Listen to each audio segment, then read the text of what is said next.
It was a dark Friday in Jerusalem. Clouds gathered above Golgotha, awaiting the moment that would split history in two.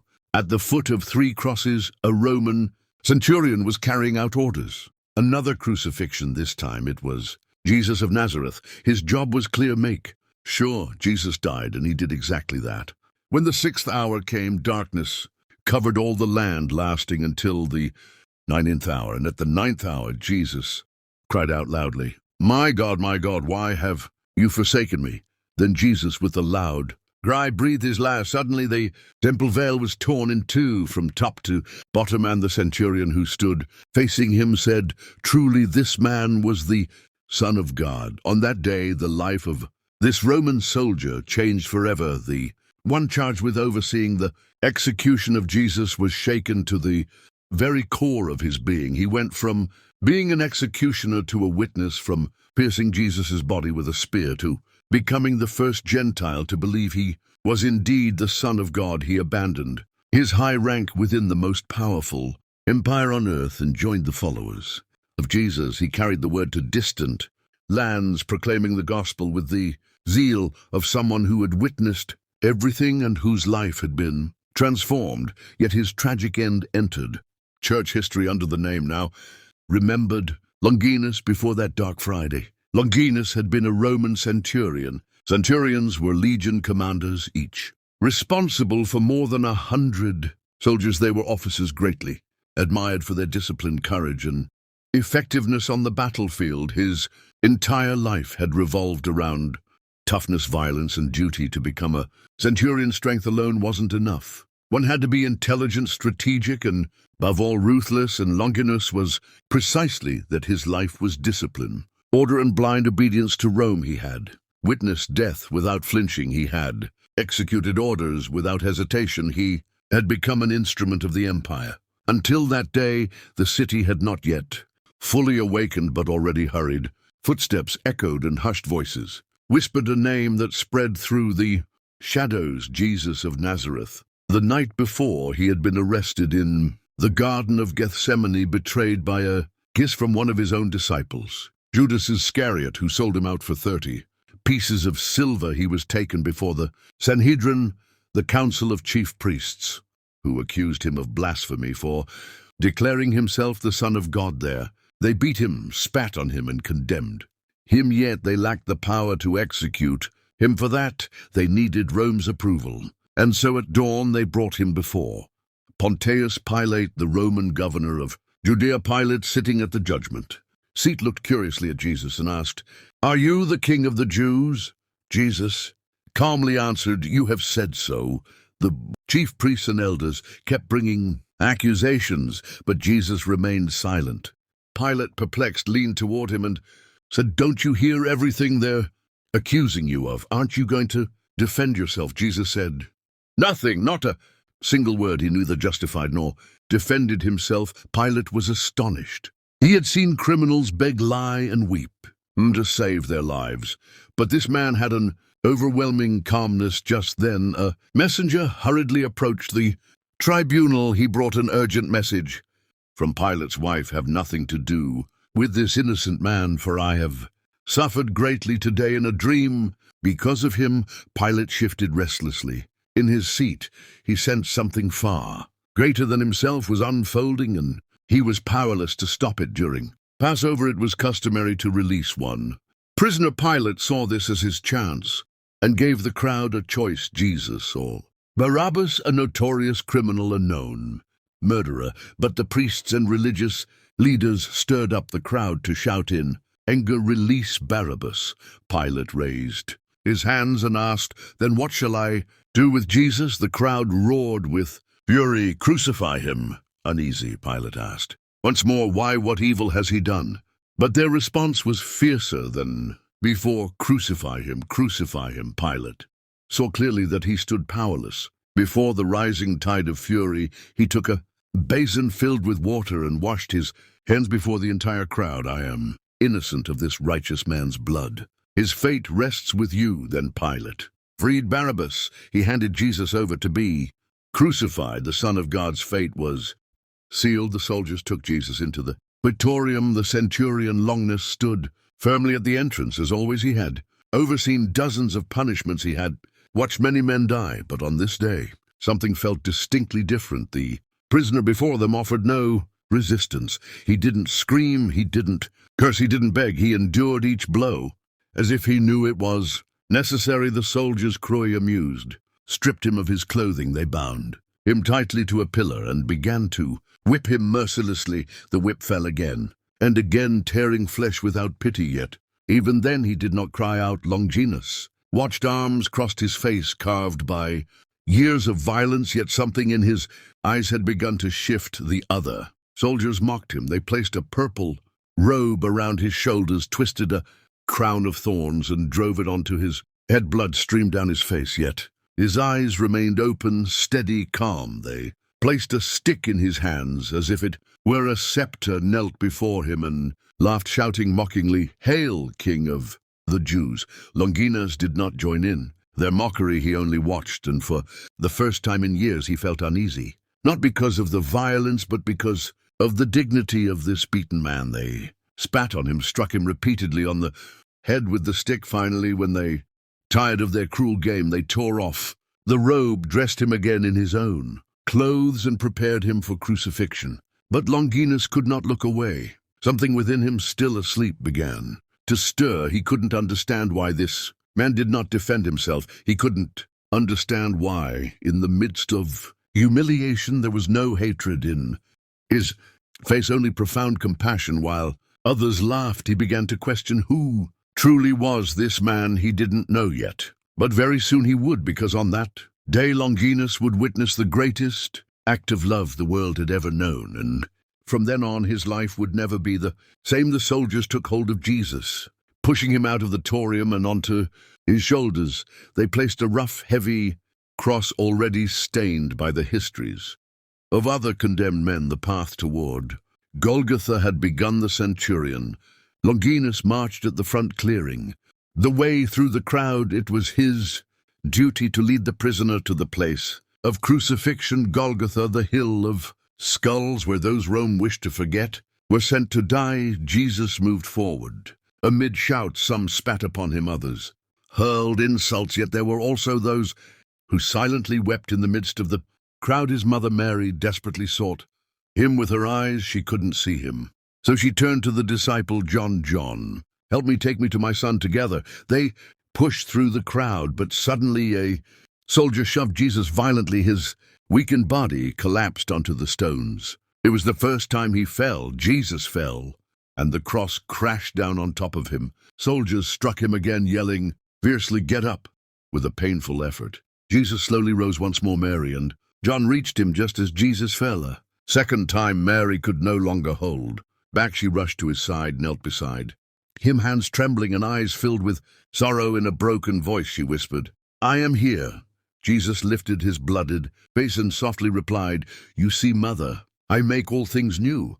It was not a phrase of comfort. It was a living prophecy of what was about to unfold. The heavy cross pressed into his wounded back, his body already beginning to give way, and Jesus fell once again. The soldiers whipped him to force him up, but he could not rise. His knees no longer responded. Longinus watched closely. He had seen it before. Men defeated men, broken, but Jesus, he wasn't defeated. There was something within him that couldn't be broken. Then Longinus, the centurion, grabbed a man from the countryside who was passing by and commanded him, "You there, pick up that cross." Slowly Jesus raised himself. His eyes sought those of the stranger, and though exhausted, he gave a glance filled with gratitude as the procession continued. Simon helped Jesus carry his cross. A death march moved through the streets, witnessed by the city. Women wept, openly bleeding and weary. Jesus turned towards them and said, "Daughters of Jerusalem, do not weep for me. Weep instead for yourselves and for your children." Longinus heard those words, and once again something shook deep within him. Who was this man who, even on the brink of collapse, could think about others? At last they came to Golgotha, a dry, desolate hill reserved for horror. The 3 crosses were already prepared, and the soldiers began their work. Jesus did not struggle. He did not curse or resist. He stretched out his arms as though willingly offering his body as if surrendering himself freely. Then came the moment one soldier held down his arm, another raised the hammer, a cry sank into the heavens. Mary shuddered. John looked away. The crowd murmured at every blow of the hammer. Some wept, others continued mocking, and Longinus stood there motionless when the three men were crucified. Jesus in the center, a criminal on each side. The soldiers struggled to raise the crosses upright. The wooden post sank into its hole with a heavy thud, and Jesus' body shook violently. From the impact, the criminals crucified alongside Jesus screamed. One of them glared contemptuously at Jesus and shouted, "Aren't you supposed to be the Christ? Then save yourself and save us too." But the other criminal, weakly yet with sincerity in his voice, rebuked the first and said, "Don't you even fear God, seeing that you're under the same sentence? We deserve our punishment. We're getting what our deeds deserve. But this man, he has done nothing wrong." Then he turned toward Jesus and whispered, "Jesus, remember me when you come into your kingdom." And Jesus replied with a promise whose echo would resonate throughout eternity, "Truly I tell you, today you will be with me in paradise." Longinus, watching from his post, couldn't believe what he was hearing. He had witnessed many executions, but he'd never seen anyone like Jesus. Time passed, but the world itself seemed to stand still. The sunlight faded, and a veil of darkness covered the whole land. Longinus stood watch, his eyes fixed upon him. Jesus, hanging upon the cross, still spoke, but his words weren't cries of pain. They were of forgiveness. "Father, forgive them, for they do not know what they are doing." A shiver ran through Longinus's chest. Forgiveness for those who whipped him, for those who nailed him down, for those who mocked him, even for him. In the distance, thunder began to roll. A storm was approaching. Caiaphas, satisfied, left alongside the other religious leaders, but Mary remained, their heart broken with grief, while John gently held her close. In a weak yet a clear voice, Jesus spoke, "Woman, behold your son." Then turning to John, he said, "Behold your mother."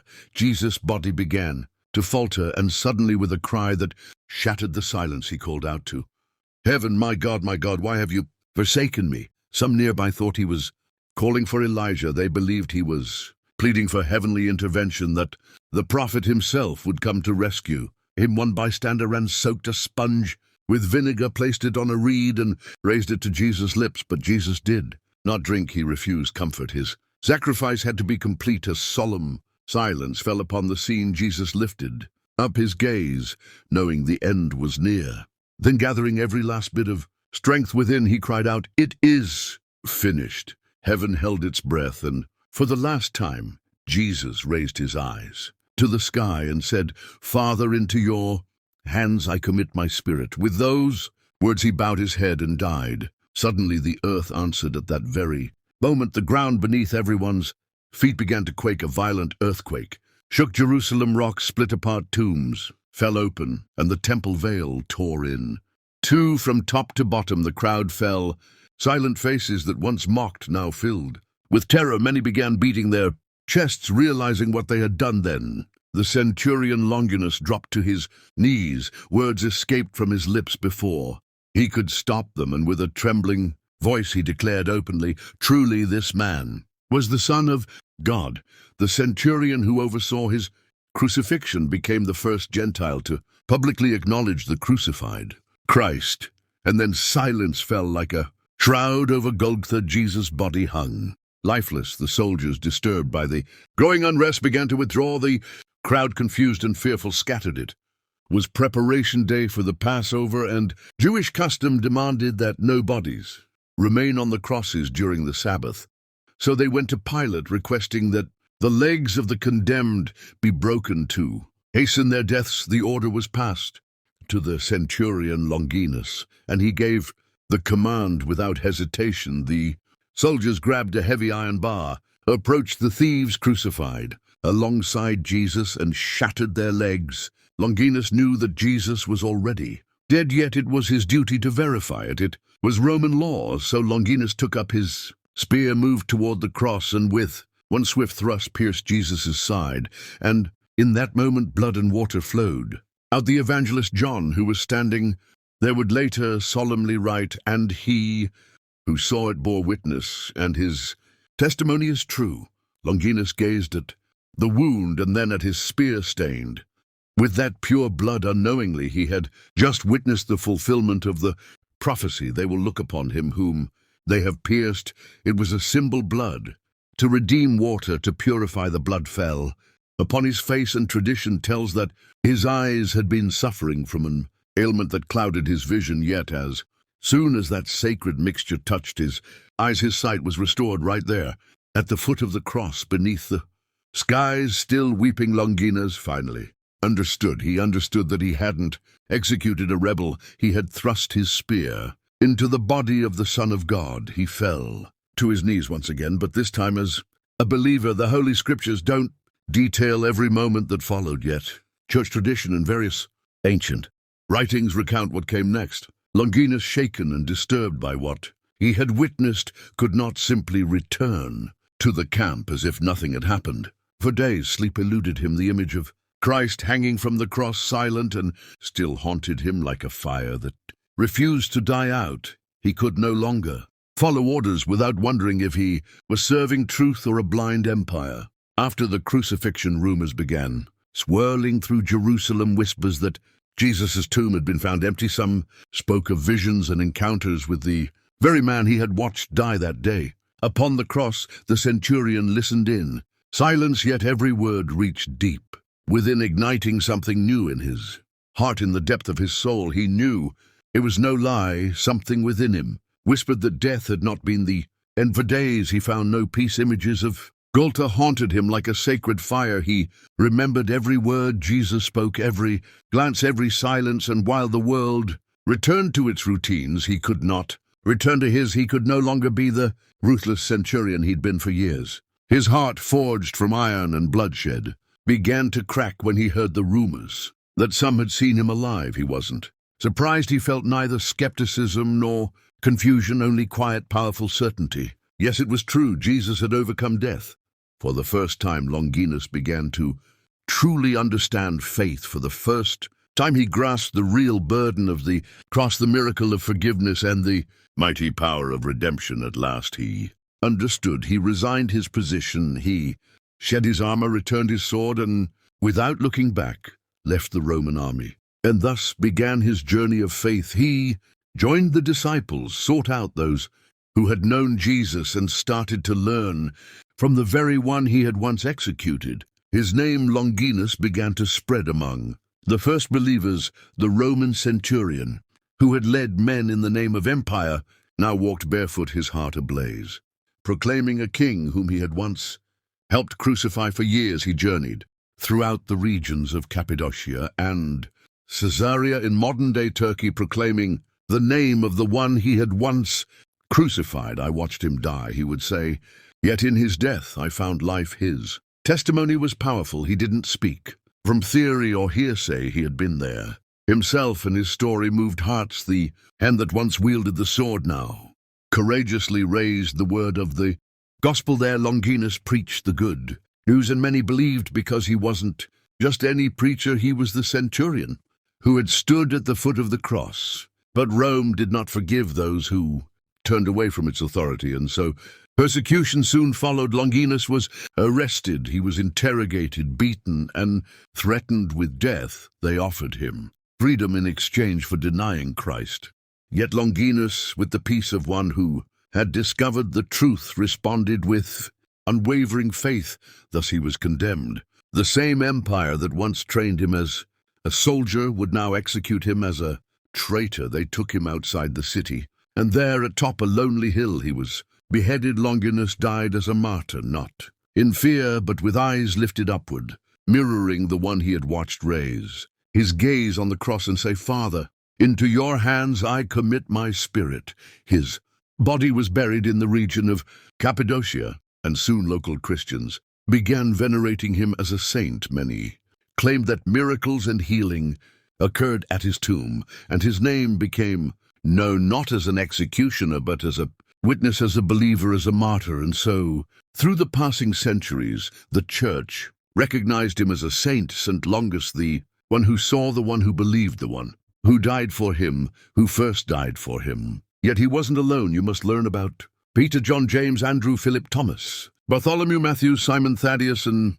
James. From the streets of Jerusalem to the far corners of the earth, these 12 men carried a message powerful enough to challenge kings, tear down temples, and split history itself in two. They had no army, no swords, no political alliances. All they had was the faith in what they'd seen and their own testimony. You have to see the video appearing on screen, the movie Apostles. This is not just the story of the church, it's the story of how 12 men stood up against the most powerful empire in history and conquered the entire world using only their faith and the sacrifices they made along the way.